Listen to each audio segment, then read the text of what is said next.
Muy buenos días a todos nuestros queridos radioescuchas. Les hablamos desde su programa, Voces de la Soberanía. El programa Voces de la Soberanía es auspiciado por la Convergencia Nacional Boricua, CONABO, y el Movimiento Diálogo Soberanista de Puerto Rico. Les habla uno de sus moderadores, Carlos Ulises Pavón Ortiz. Me acompañan en la mañana de hoy los comoderadores, coparticipantes. Iniciamos por aquí con Agustín Irizarry Rivera. Buenos días. El compañero Juan Carlos Martínez Cruzado. Buenos días, Juan Carlos. Buenos días, Carlos. Buenos días a todos los que están en la mesa y buenos días a todos los radioescuchas. Buenos días, Gabriel Andrés Rodríguez Fernández. Muy buenos días a todos y todas. Y el compañero Abigail Rivera. Buenos días, Abigail. Buenos días a todos. Gracias por escucharnos. El objetivo del programa Voces de la Soberanía es educar al pueblo sobre la valía y los beneficios de la soberanía para Puerto Rico. Tenemos un par de anuncios en la mañana de hoy. El primero de ellos sobre nuestra dirección electrónica, voces.soberania@gmail.com. A esa dirección nos puede enviar sus comentarios, sus preguntas, sus sugerencias, sus críticas, sus felicitaciones. Y nosotros le prestamos atención en programas subsiguientes. El próximo anuncio nos lo presenta Gabriel. Sí, buenos días nuevamente. Este próximo 22 de diciembre se cumplen 130 años del natalicio de nuestra bandera. 130 años desde que fue adoptada como el estandarte de la nacionalidad puertorriqueña. Y el movimiento independentista nacional ostosiano nos invita a que nuevamente este año participemos, todos los puertorriqueños y puertorriqueñas que quieren honrar la bandera y a nuestros próceres, a que se comuniquen con el compañero David Rivera López al 787-413-1546 para ver en qué grupo y en qué evento pueden participar para ir cambiando las banderas y poniendo banderas nuevas en las tumbas de una cantidad cada vez creciente de patriotas puertorriqueños y puertorriqueñas. Se va a estar cambiando banderas en Añasco, en el cementerio de Añasco, en el cementerio municipal del Rosario en San Germán, en el cementerio municipal viejo de Mayagüez y en el nuevo, el anterior Vivaldi, y en Cabo Rojo, en la tumba de Irving Flores, y así, y en Isabela, que se añade este año para honrar a la compañera Lidia Barreto, que está allí enterrada, aunque vivió toda su vida y luchó acá en Mayagüez. Así que comuníquense con David Rivera López para coordinar a qué cementerio, qué día, porque ya son tantos que se está dividiendo la actividad del 19 al 22 de diciembre. No va a ser todo el mismo 22 de diciembre, que es el lunes, sino que van a haber eventos en estos cementerios de la región oeste a partir del viernes 19 hasta el lunes 22. Son actividades o eventos separados, de manera tal que tanto los organizadores como aquellas otras personas que quieran participar puedan presenciar en el lugar apropiado. Sí, ¿Por dónde empieza el día 19? El 19 comienza por la mañana, a las 10 de la mañana, poniéndole una bandera en la tumba al compañero Pedro Beijer Chapel, en el cementerio municipal de Añasco. En San Germán, en el Rosario más bien, va a ser también el 19 a la 1 de la tarde, en la tumba del héroe Juan Rodríguez Cruz, Ya entonces al otro día, sábado 20 a la 1 de la tarde, en las tumbas de los héroes nacionales Rafael Cancel Rodríguez y Rafael Cancel Miranda y el profesor el profesor González González, en el cementerio privado Vivaldi, en Cuesta Las Piedras, en Mayagüez. Luego, eso es el día 20. Eso es el 20 a la 1. A las 3 de la tarde, entonces, se mueve la comitiva al busto de José de Diego en la entrada, una de las entradas del Colegio de Mayagüez, en la avenida Alfonso Valdés. Entonces, el 21, así que hay a las 10 a las 10 allá en Añasco, el viernes, y el viernes a la 1 en el Rosario, el sábado a la 1 acá en Mayagüez, y entonces a las 3 de la tarde también en Mayagüez, a José de Diego, el domingo 21 a las 10 de la mañana en el cementerio municipal del barrio Sábalo, por la avenida Corazones de Mayagüez, que ahí está Dominga Cruz Becerril, Iván Maldonado Aguilar y Rafael Méndez Negrón. Y entonces el mismo domingo a la 1 de la tarde en el cementerio municipal de Cabo Rojo, en la tumba de Edwin Flores Rodríguez, uno de los nacionalistas que atacó el Congreso. Y entonces el lunes 22 en el cementerio viejo de Mayagüez, en la calle Betance, va a haber cambio de banderas en las tumbas de Domingo Lugo, de Yoko Ballet, Pablo Miranda Nieves, Miguel Sánchez Rivera y Juan Mari Braz. Y en la tumba de los mártires de la masacre de Ponce, Genaro Rodríguez, Iván Rodríguez, Ulpiano Perea y Conrado Rivera López. Quizás muchos de los radioescuchas no reconocen muchos de estos nombres, pero eso es precisamente la idea de estas actividades. Son nacionalistas y líderes independentistas que dieron su vida por la causa de la liberación nacional a lo largo de muchos años, y también, que hay que recordarlos. Y también dieron una vida de trabajo en beneficio de los derechos de los puertorriqueños, en unas y en otras maneras. El compañero Pablo Miranda lo hizo toda una vida. El compañero Juan Mari Braz lo hizo toda una vida defendiendo los derechos de los puertorriqueños. No es tan solo el que si usted no es independentista o nacionalista, no estuviera de acuerdo con ellos. Ellos trabajaron por todos los puertorriqueños, por aquellos que eran anexionistas, por aquellos que eran estadolibristas, por aquellos que eran inercialistas y por aquellos que eran independentistas. Y esas luchas que llevaron a cabo estos patriotas y muchos más a lo largo de los últimos más de 125 años, son la razón por la que seguimos hablando español aquí en Puerto Rico. Resistieron la imposición del inglés y muchas otras cosas, y siguen siendo necesarios patriotas que continúen estas luchas. Así que hay que honrar su memoria y seguir su ejemplo.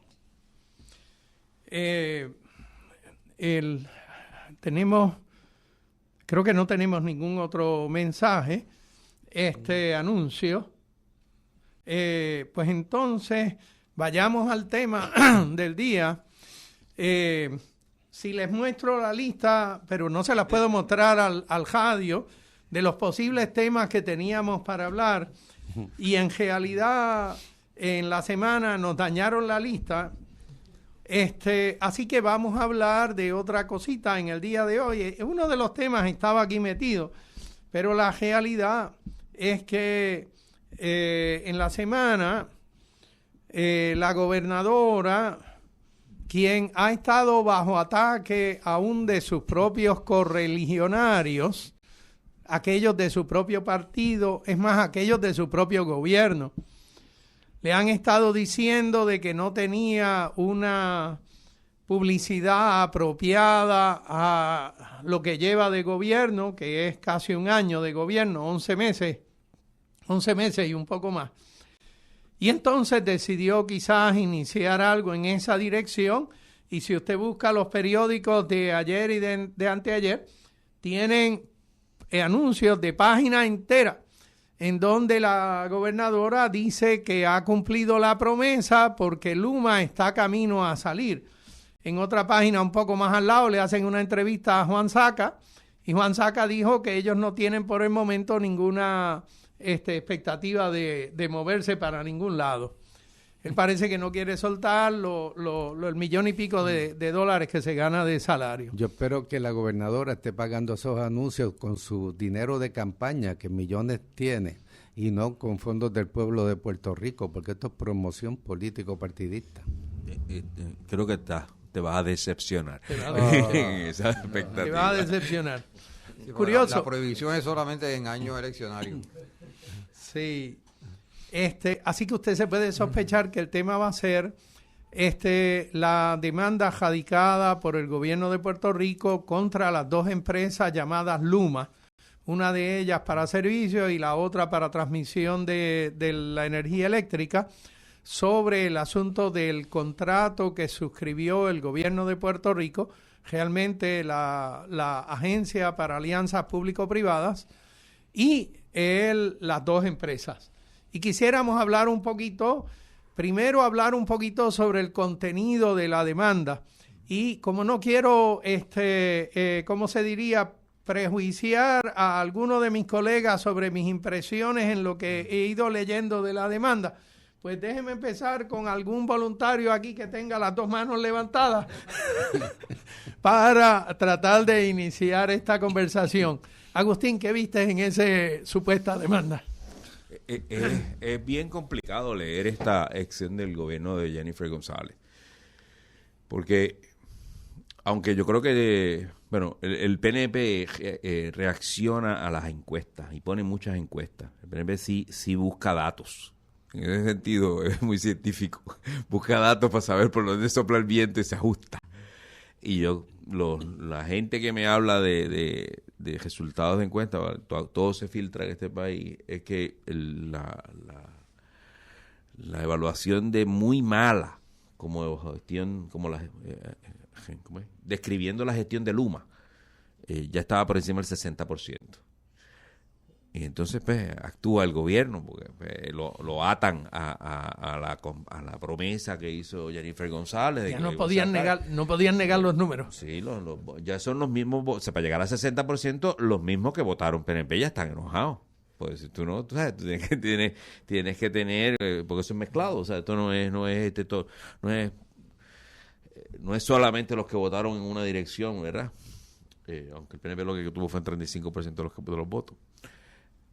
Así que surge la demanda. El mismo Josué Colón salió en estos días diciendo que el gobierno empieza a plantearse en serio la demanda hace como 6 semanas, como 1 mes y medio. O sea, espérate, pero estaban prometiéndolo desde antes de llegar al poder. Pues claro, ¿Cómo que están considerándolo hace un mes? Pues porque reaccionan a la queja de la gente, ¿verdad? No habían hecho nada en preparación.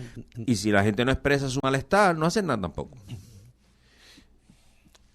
Entonces levantan una demanda que, aunque yo creo que todos los que no queremos a Luma sentimos cierta alegría de que hay un movimiento para salir de Luma. Pero cuando tú lees la demanda, cuando yo leo la demanda, yo creo que la demanda luce como la demanda más débil que tú puedes incoar en contra de Luma. Como sin ganas.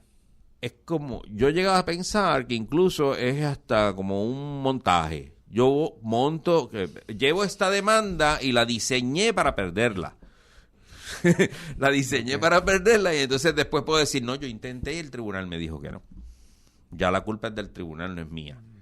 O sea, eso es cínico. Realmente es una posición bastante cínica de parte mía, pero cuando yo leo la demanda y leo lo que está pasando allí, me parece que tienen esa situación. La demanda dice muchas cosas que son ciertas. O sea, son cosas que son ciertas. Y señala cosas que desde el mismo día que el gobierno anterior decidió extender el contrato, se le señalaron como que estaban mal hechas. Sí. ¿Verdad que no? Es absurdo, ¿verdad? Porque o sea, esto es una continuación del mismo gobierno de Pierluisi. Ella quiere alejarse de eso. Y es la continuación del gobierno de Ricardo Rosselló y de Wanda Vázquez. Claro. Entonces, la gobernadora pretende desligarse del gobierno en el que ella participaba, porque ella era parte de ese gobierno también. el mismo Josué Colón pretende desligarse de un gobierno en el que él participó. Él estuvo en el proceso de la confección de esta carta de continuación. Mira, para añadirle a esa parte de que era parte del gobierno, yo recordaba que cuando se iba a extender el contrato, que a eso básicamente lo que la demanda ataca, ¿no? Que Exacto. el contrato se extendió de forma ilegal, ¿verdad? Pues eso se extendió del 30 de noviembre de 2022. Y en agosto ya Luis Raúl Torres había dicho de que podía sacarse Luma en noviembre si no se extendía el contrato. Y entonces se hizo una convocatoria para manifestarse ante la fortaleza para que no se renovase ese contrato. Y Jennifer González reaccionó en los medios diciendo que debían irse a protestar a Luma, que los que querían ir a protestar a Fortaleza, lo que querían era crear una inestabilidad en el gobierno. Y de esa manera le echó agua fría a los manifestantes, porque básicamente lo que está diciendo, pues eso no, ¿verdad? Los izquierdosos, los que quieren formar revolú, porque esto... Pero ahora, con la demanda esa, está dándole la razón a los que estaban manifestándose frente a Fortaleza. A los izquierdosos, sí.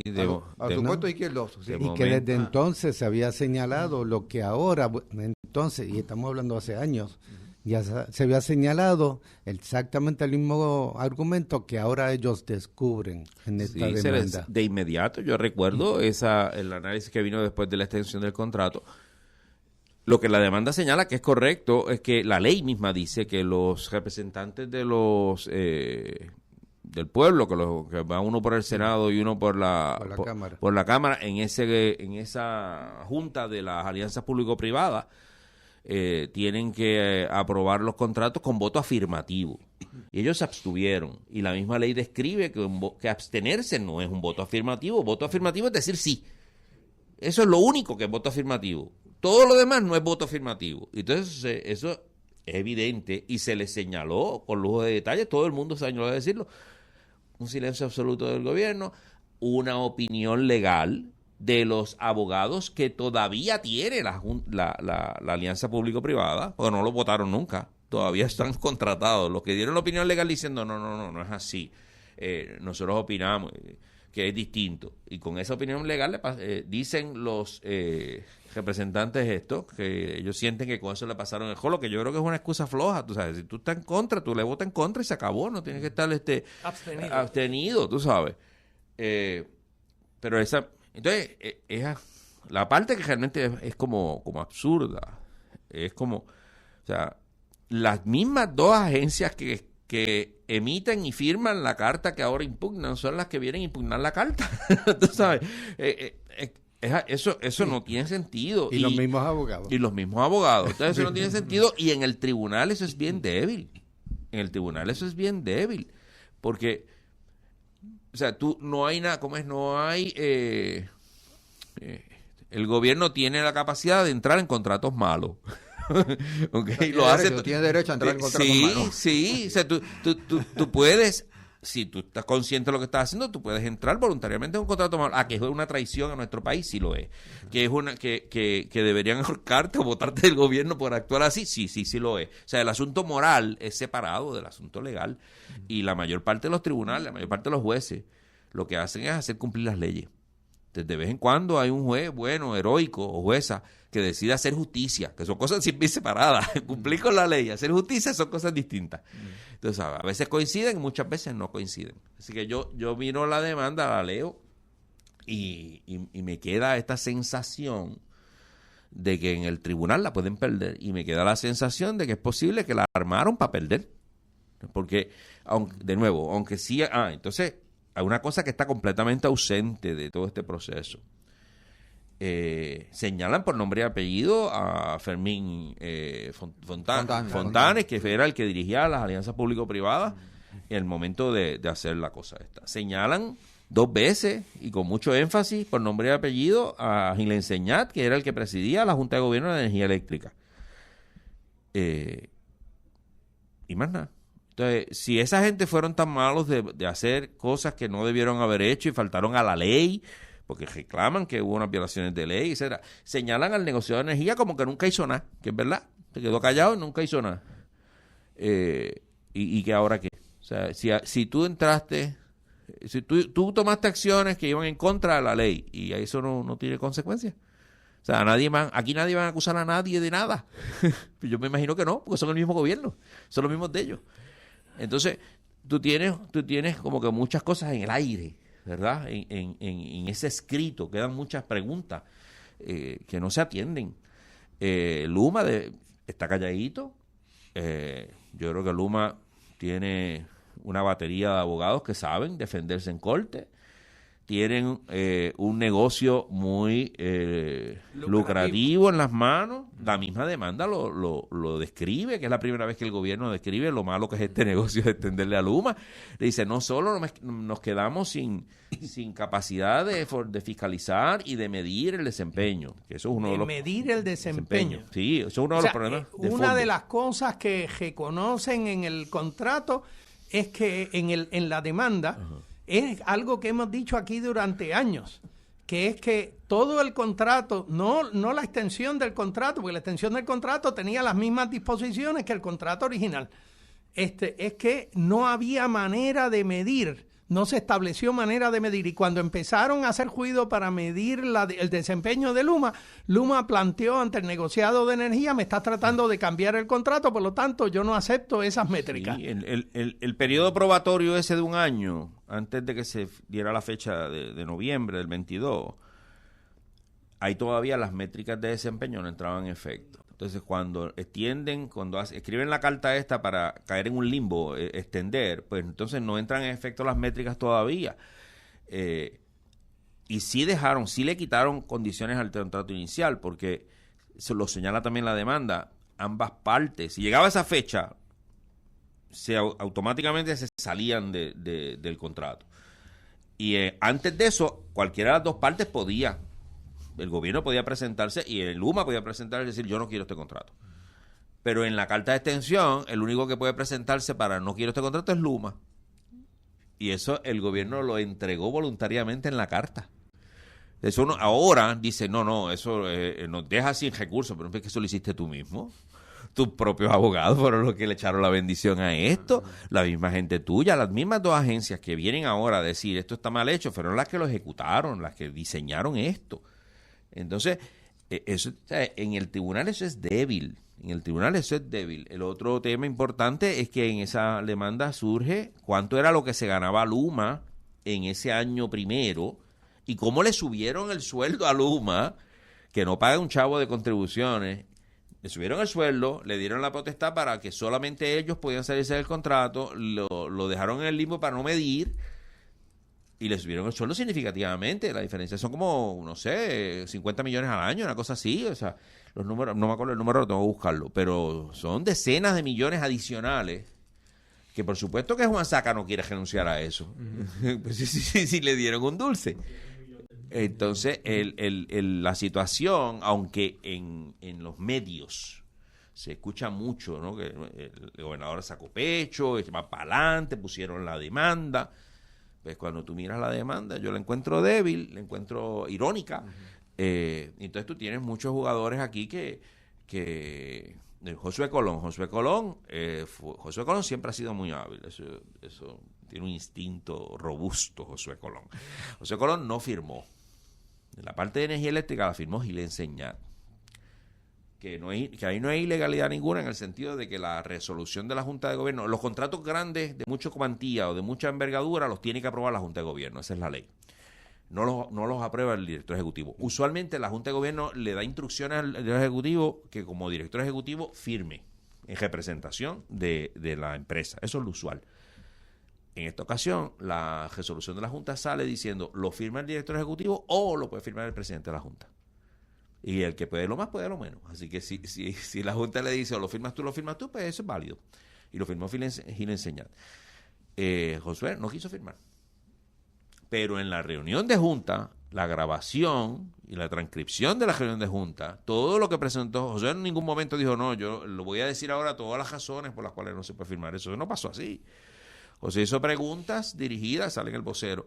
en estos días, dirigidas a establecer que aquí se hizo un análisis legal y que esto está bien y que se después no lo firmó. Después no lo firmó, pero tampoco objetó.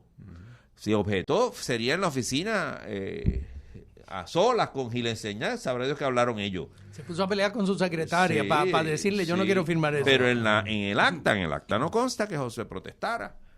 Entonces es un montaje bien interesante este asunto de déjame hacer una, porque la demanda tiene dos causas. Uno, esa reclamación de que el contrato con el cual nos involucramos con las dos compañías de Luma y la extensión del contrato, que es de lo que la demanda esencialmente hace ruido, pues que esas disposiciones no eran a beneficio del pueblo de Puerto Rico. Y como tú dices, las mismas agencias que estaban a cargo del pueblo de Puerto Rico de defender los intereses del pueblo de Puerto Rico no hicieron lo que tenían que haber hecho. La segunda disposición en la demanda es el asunto del incumplimiento de Luma. ¿Cómo está eso? En esa parte hay bien poca información.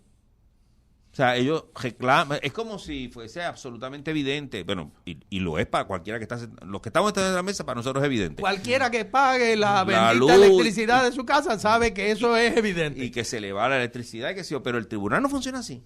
Al tribunal tiene que llevar evidencia. Al tribunal tienes que llegar con evidencia, no con reclamo. ¿Ok? El mismo... O sea, sí, pero como tú decías, es una demanda que parece diseñada para perderla. Se ve floja. Entonces tú no ves continuidad. una documentación, unos anejos que digan, no, mira, aquí están todos los apagones, aquí están todas las reclamaciones de los clientes, aquí están todas las veces que Luma incumplió, aquí están todos los... eso no y eso no supuestamente... parece, no lo veo. Y el gobierno tiene que tener esos datos, porque ese es el trabajo de Josué Colón. Lo estuvo diciendo a la prensa. Estos últimos meses él decía de las cartas que tenía allí ya enviadas y toda la documentación porque estaban preparando para la demanda y entonces al fin y al cabo en la demanda no ponen nada de eso. Yo creo que la demanda se somete no solamente para perder, lo somete también para publicidad, ¿verdad? Y sobre todo la publicidad ahora, que hoy es el último día para la gobernadora decidir si va a firmar el proyecto de ley para quitarle las escoltas a los gobernadores y además el proyecto de ley de las tinieblas, de negarle la información al pueblo de lo que sea. Sí. Es decir, que está llenando todos los medios de esta gran demanda y todo el sacapecho que ella está haciendo y nos pone a hablar de esto cuando muy próximamente vamos a tener que pegar a hablar de lo que ella haya hecho con estos proyectos de ley que le toca firmar, si es que los va a firmar el día de hoy. Muy de acuerdo. Así que vamos a ver qué pasa en el tribunal, vamos a ver, la demanda se somete y usualmente al tribunal hay que someterle, ¿verdad? El juez empieza a pedir documentos y a lo mejor no están circulando todos los datos, ¿verdad? Pero tan pronto llegan al tribunal se convierten en documentos públicos. Entonces, a mí es una lectura que hay que hacer cuando empiecen a entrar los documentos al tribunal, ver todas las cosas y toda esa información que ahora el gobierno y Luma están encontrados. Ahora tenemos una situación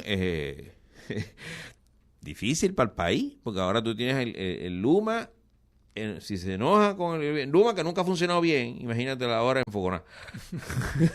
Tú sabes, porque cuando tú peleas con el que te va a servir el sándwich, tienes que velarlo cuando te hace el sándwich, tú sabes. El gobierno ha mostrado su incapacidad para supervisar a Luma, para estar pendiente de las cosas. De hecho, en la demanda le pide una cantidad enorme de data, de información, diciéndole que como yo lo que estoy pidiendo aquí es que empecemos en la transición, ¿verdad? Porque en el noviembre del 22 se supone que ahí se detuviera este contrato y empezara una transición ordenada, ¿verdad? Para el gobierno de nuevo adquirir la responsabilidad de manejar el sistema eléctrico o salir a buscar a otro privado, que la demanda dice explícitamente que el plan del gobierno es buscar a otro privado. El plan del gobierno no es retomar la corporación pública. Eso la demanda no lo dice con absoluta claridad. Ellos van a salir a buscar un nuevo operador privado. Eso en sí mismo es un tostón.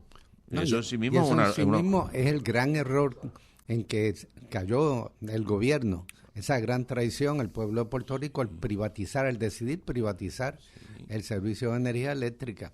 Y en eso pues se siguen reafirmando.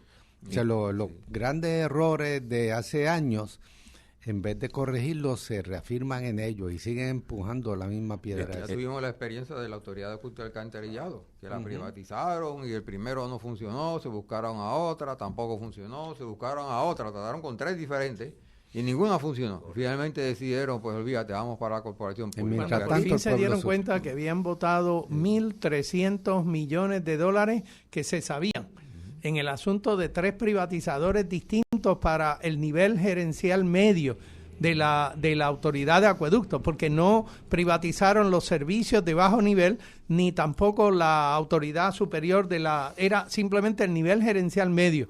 Y entonces, después de haber votado $1.300 millones en eso, se dieron cuenta de que, cónchole, esto es una pérdida de tiempo y de dinero. Y entonces tiraron para atrás. Aquí lo hicieron peor, porque aquí votaron a los empleados. Salieron de la empleomanía.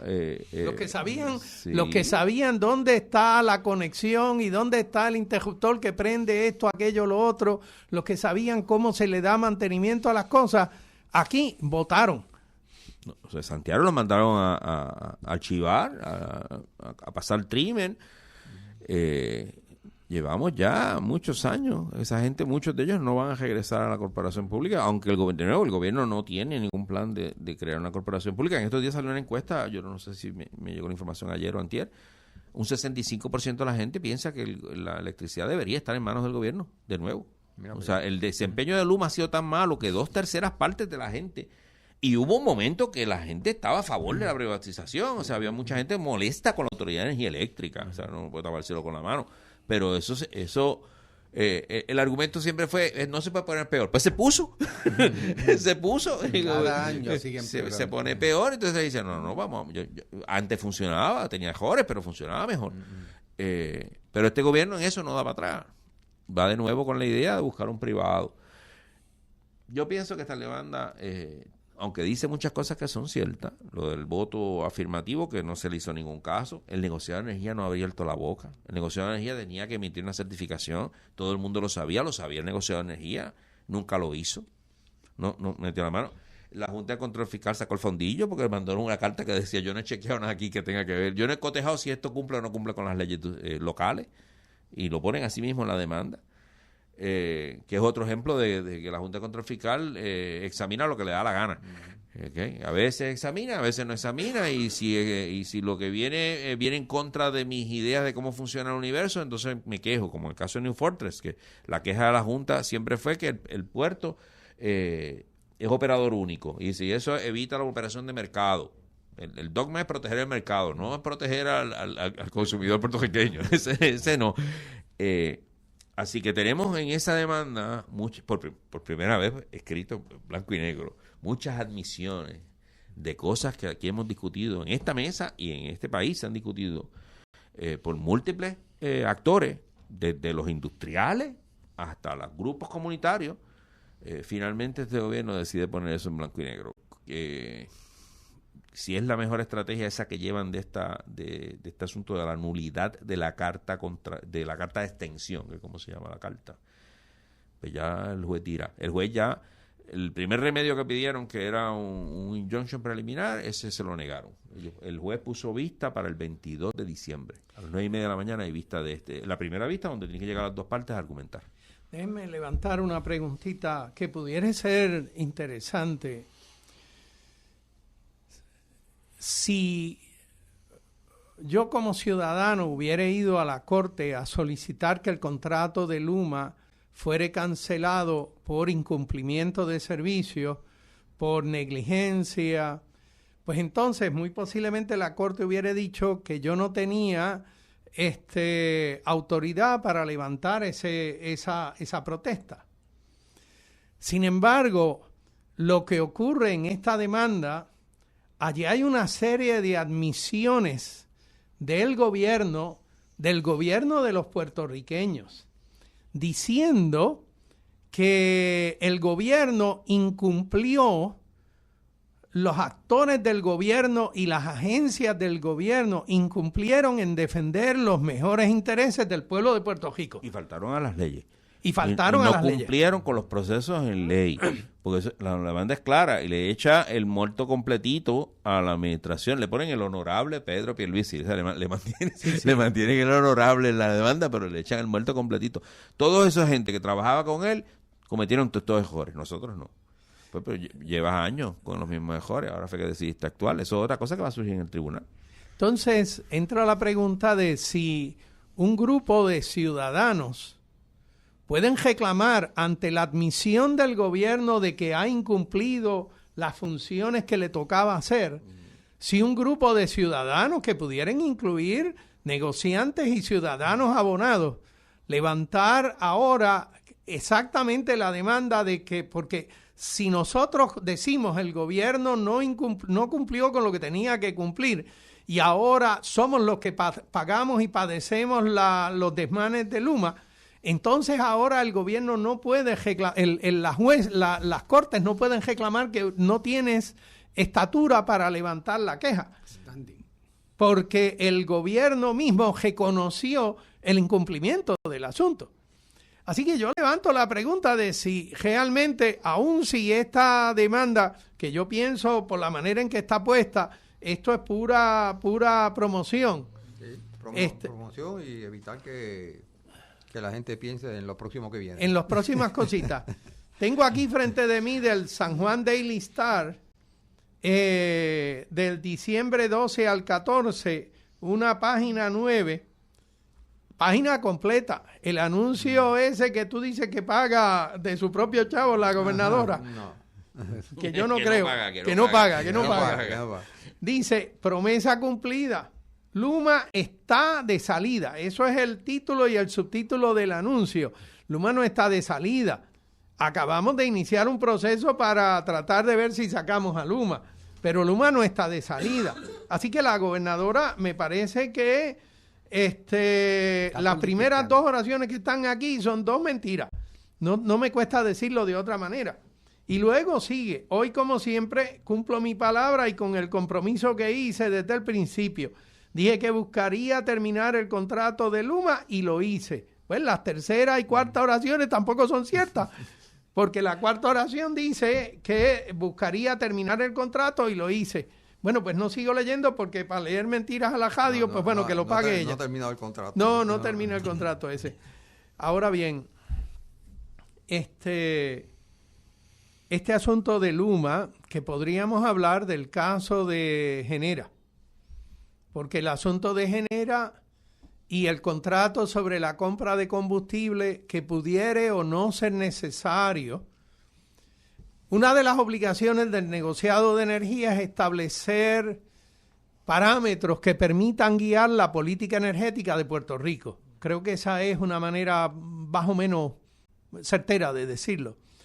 Y la realidad es que a la luz del crecimiento en el uso de la energía solar renovable y de la medición neta, el negociado de energía debe estar al tanto de que la tasa de crecimiento de esto es indicativa de que el consumo de combustibles fósiles en Puerto Rico no va a seguir creciendo, todo lo contrario, debería ir bajando un poco. Y además de eso, debería ser cierto que tampoco la adquisición de nuevas generatrices termoeléctricas o el cambio a un combustible que pudiera ser más caro según haya más demanda en el mercado global para ese combustible, pues entonces ninguna de esas cosas pudieran ser de beneficio para Puerto Rico. Y entonces, pues es claro que de alguna manera con el asunto de Luma, que el negociado de energía pues estaba casi a la merced de obedecer lo que le dijeran de Fortaleza y de la Junta de Control Fiscal. Y con el asunto de Genera, pues parece que va por el mismo camino. De hecho, yo creo que está en el mismo camino. Nunca salió de ese camino. Pero desde el punto de vista del pueblo de Puerto Rico, es todo un problema. Y es un problema bien serio. Es un problema bien serio porque a nosotros es a quien nos cuesta los 130 o 150 millones que se le pagan a Luma por la llamada administración del sistema de transmisión, distribución, facturación, compra de materiales, etcétera. Eso es dinero que se le paga para el proceso administrativo.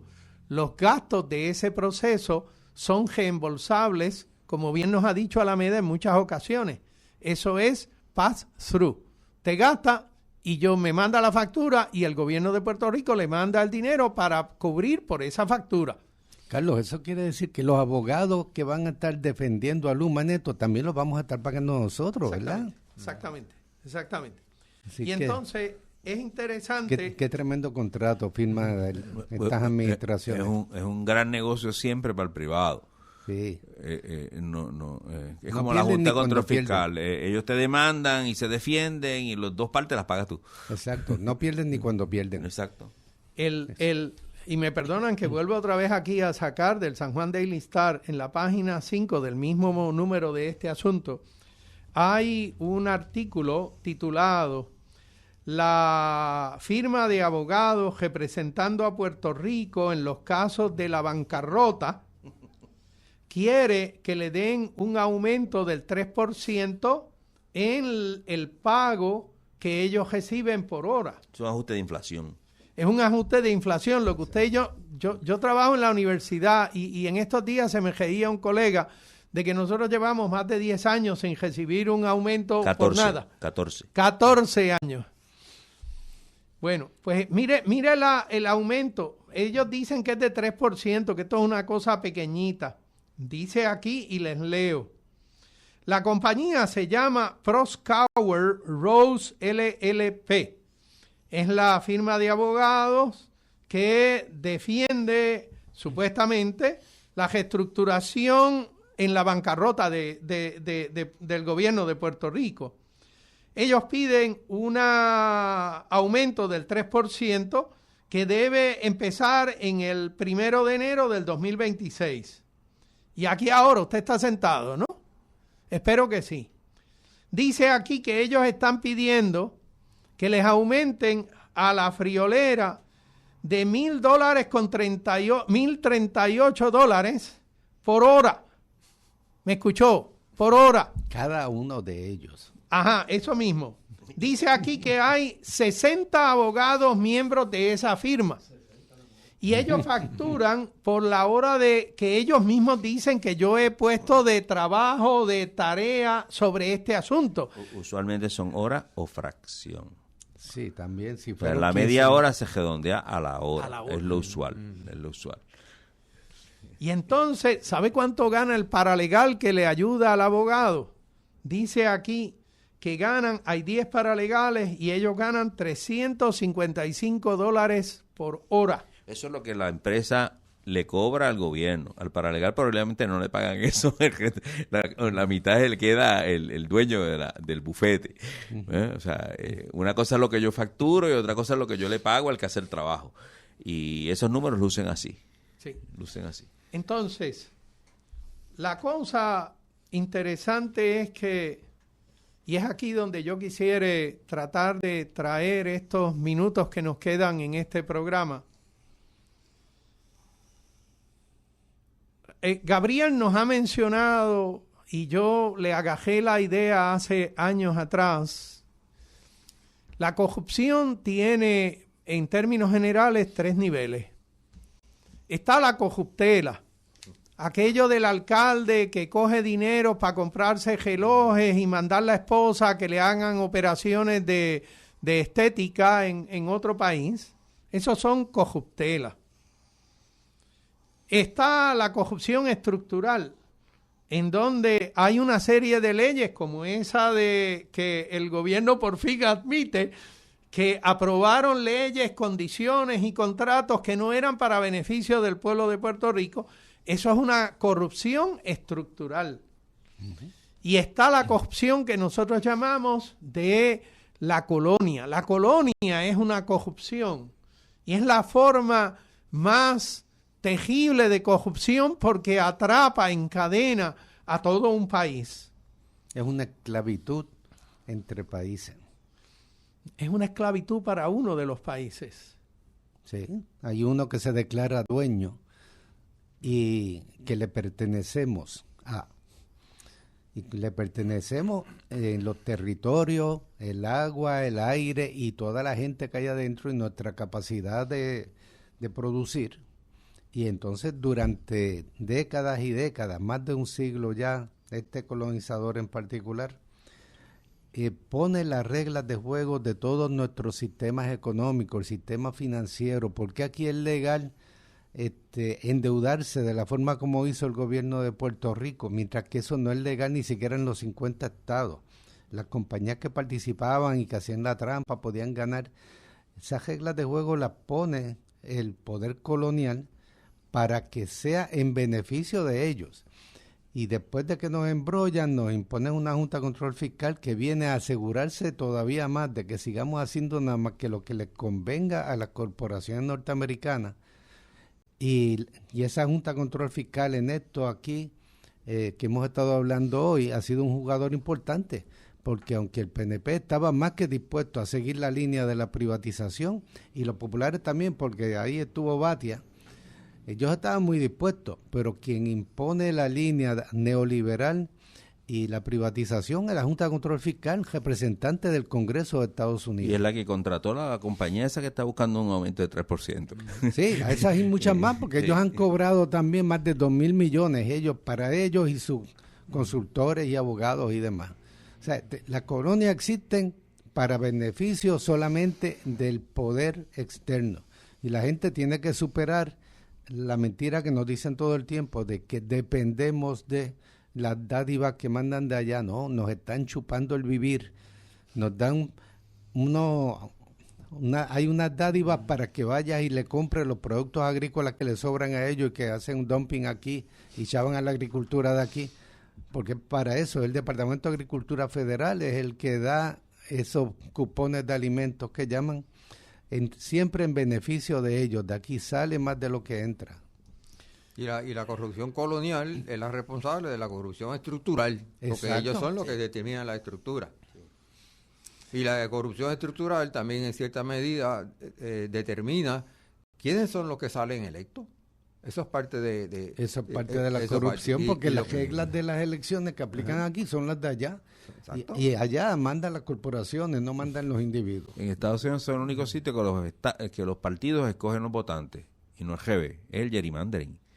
También. En el gerrymandering, el partido escoge los votantes. Sí. Y después reclaman que hay una gran democracia en los Estados Unidos. Es una cosa absurda. Y por eso aquí Rivera Chat tranquilamente dice que es el partido propietario. Exacto. El que ganó, con la trampa que fuera, no importa. El que ganó se queda con todo.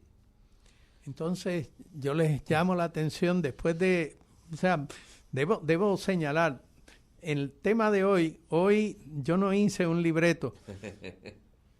Pero sin embargo, yo creo que todos nosotros nos hemos dado cuenta en esta migración personal que es la vida, en este jardín de senderos bifurcantes que es la vida, nos vamos dando cuenta de que en realidad en nuestro país este asunto de la colonia no trabaja en beneficio de los puertorriqueños.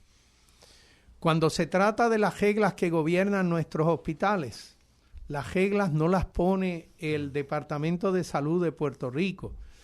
Aquí voy a ponerte un papelito aquí al frente para que me lo firmes, haciendo como que tú estás en ley. O sea, las leyes de aquí son la implementación de las leyes de allá, poniéndolas en español. Pero los reglamentos de aquí, básicamente. Pero la operación de los hospitales, lo que ellos tienen que tener, la manera en que se les reclaman cosas, eso las determina el gobierno federal. Cuando hablamos del asunto de traer combustibles aquí y utilizarlos, son las reglas y las leyes del gobierno federal las que determinan que el barco de Venezuela puede llegar aquí o no puede llegar aquí con el petróleo. Antes, el petróleo de Venezuela era el petróleo más sucio. Yo recuerdo eso en los 90. Así mismo se decía. Era el petróleo más sucio y por eso no se usaba en Estados Unidos. Sin embargo, ahora, tienen portaaviones y destructores porque quieren supuestamente ganar control de ese petróleo. Unos portaaviones y un ejército, una marina de guerra que no es capaz de capturar una lancha y por eso la tiene que destruir y matar el que vaya adentro, pero sí es capaz de capturar un tanquero de petróleo que tiene pisos por dentro, que para ocuparlo es una búsqueda dentro del barco, la lancha es abierta. Okay. Ellos sí, pues claro, pero no van a hundir el barco de petróleo porque el petróleo lleva petróleo, entonces lleva 1.1 millones de barriles de petróleo y esos son buenos chavos. Es evidente por sus acciones. De hecho, en estos días no solo capturaron esta acción de Estados Unidos reciente de capturar el tanquero lleno de petróleo, ocurre, yo creo que hace un año Irán había capturado un tanquero cerca de ellos y me acuerdo del almirante gringo que salió diciendo que eso era un acto de piratería y que eso violaba todas las condiciones internacionales, pero hoy no. O sea, bueno, esta semana no las viola. Pero como Estados Unidos una extensión, o sea, ahora Estados Unidos ha declarado que todo el Caribe, bueno, que este planeta va a tener que seguir las mismas condiciones coloniales que nos imponen a nosotros, donde ellos deciden cuándo aplican y cuándo no aplican las leyes. Están tratando, sí. Pero el mundo no es el mismo ya y como anteayer intervinieron con este tanquero petrolero que era iraní, aunque llevaba bandera de Guyana, sí. Era iraní, pues ya hoy en el estrecho de Hormuz, Irán le interceptó un tanquero de Estados Unidos y ya se le están enfrentando en eso también.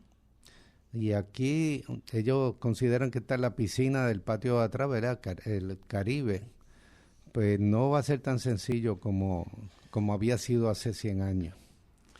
Yo sigo con el detalle de que la colonia nos impone este asunto de que las firmas de abogados solicitan un 3% de aumento. Dice el artículo que en realidad la Corte norteamericana, que es quien evalúa si le pueden pagar más o menos a los abogados que están, a los abogados y a los consultores, pues esa corte evalúa las cosas en base a las circunstancias propias del gobierno y de lo que es Estados Unidos. Pero esas reglas nos las imponen acá. A un país que está en quiebra, decirle, usted tiene un maestro en la escuela que a duras penas gana $2,000 y pico de dólares al mes. Y ahora resulta que yo puedo tener un abogado que lo que hace es que dice cuáles son las horas que él trabaja, sí. Que él, que tiene asignadas a una tarea, él las determina, no las determina el horario que le pusieron, usted tiene clases de tal hora a tal hora, y usted puede ganar $1,000 por hora, o sea que yo pongo 2 horas o hora y media, como tú bien dijiste, y redondeo a 2, y ahora usted me tiene que pagar $2,000 y pico de pesos por la tarea que supuestamente yo realicé. Pues resulta que esas reglas de operación en el Tribunal Federal no las determina Puerto Rico, pero las decisiones que allí tienen son impuestas sobre nosotros. Así que podemos ir al asunto de las elecciones. Nosotros podríamos querer filtrar el asunto de quién contribuye o no a las elecciones y sin embargo también tenemos que vivir acotados por lo que son las leyes federales. Podemos seguir buscando unas y otras entradas, lo que sean los intercambios comerciales. Aquí hubo un gobernador que en los 90 trató, un poquito antes de los 90, trató de establecer unas alianzas de intercambios comerciales con Japón, porque era con Japón, que era un aliado de Estados Unidos. El gobernador Hernández Colón trató de hacer eso. Y el Departamento de Estado, ¿qué le dijo en ese momento? No te vistas que no vas. El secretario de Estado, que era en ese momento Colin Powell, le dijo, no te vistas que no vas. Y se lo dijo inmediatamente, y se lo dijo públicamente porque tenía que avergonzarlo. No lo llamó por teléfono para decirle, yo estoy seguro que lo llamó por teléfono, pero también se lo dijo públicamente. Señores, la colonia a Puerto Rico no le hace bienestar. Puerto Rico quiere celebrar unas actividades deportivas, y aquellos que pudieran ser buenos atletas del hemisferio, pero que resulta que pudieran venir de un país que no es el que Estados Unidos quiere que vengan aquí, Pues simplemente Puerto Rico no puede hacer nada casi sobre el asunto de recibir atletas de un país que Estados Unidos no quiera que lleguen. Científico. Nosotros participamos de una red, nosotros en Mayagüez, los profesores del grupo de potencia, del área de microredes y energía renovable, esas cosas, participamos de una red latino-ibérica, vamos a llamarle, porque somos más en este lado que los españoles o los portugueses. Y Cuba participa, por lo tanto nunca podemos hacer la actividad en Mayagüez, no la podemos hacer en Puerto Rico, porque no podemos garantizar que los cubanos puedan entrar al encuentro, que sí pueden entrar y colegas prominentes, profesores distinguidos, gente que aporta, que tú ves los trabajos que presentan, no pueden entrar, porque nadie sabe si los americanos lo van a dejar entrar aquí o no. Bueno, ya ha pasado con deportistas, con artistas. Y todo el tiempo pasa. Ellos son los que deciden lo que entra o lo que no entra. Y sorprendentemente aquí entran armas ilegales y drogas ilegales en cantidades industriales. Y ellos son los que están a cargo, no es el gobierno de aquí.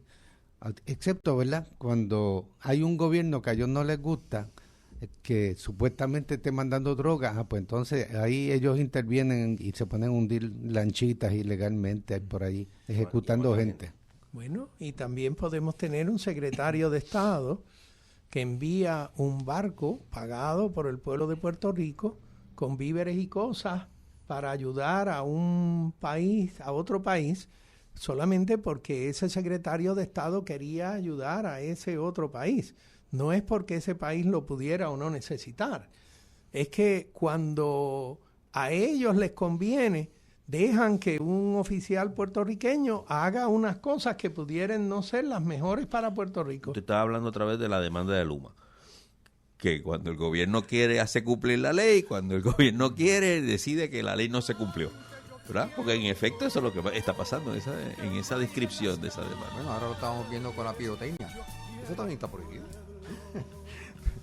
Así que yo quisiera llamar la atención a todos los que nos escuchan, y es mi esperanza, lo ha sido por más de 8 años, que nos escuchan PNP, populares, independentistas, personas que no están afiliados a ninguna partido político.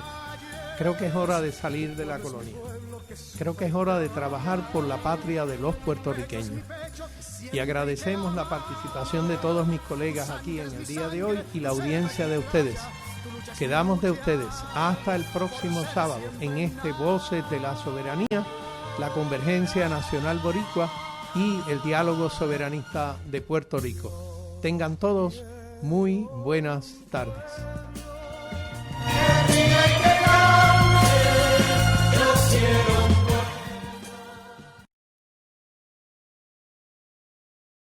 Esta radioemisora y su personal no necesariamente se